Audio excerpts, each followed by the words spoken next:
Have you noticed how something becomes irresistible right after it's almost gone? Scarcity doesn't just make things rare, it makes them valuable. Scarcity is attention. When options shrink, focus sharpens. Your mind says, if it's almost gone, it must be good. The less available something feels, the more you want it. That's not logic, that's survival. Apple calls something limited edition, and it sells out in hours.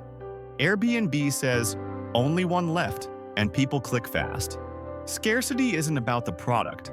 It's about the feeling of losing it. Fear of missing out is stronger than curiosity. Your brain confuses rarity with importance.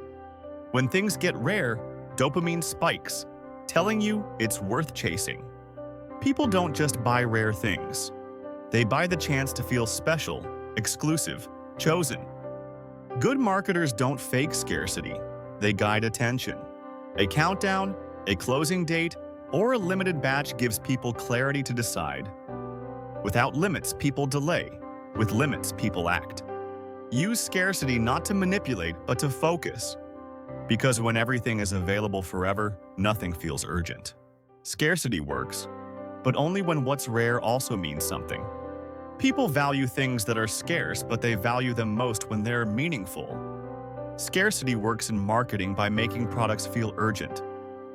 Only X left, labels or limited-time discounts push customers to act fast.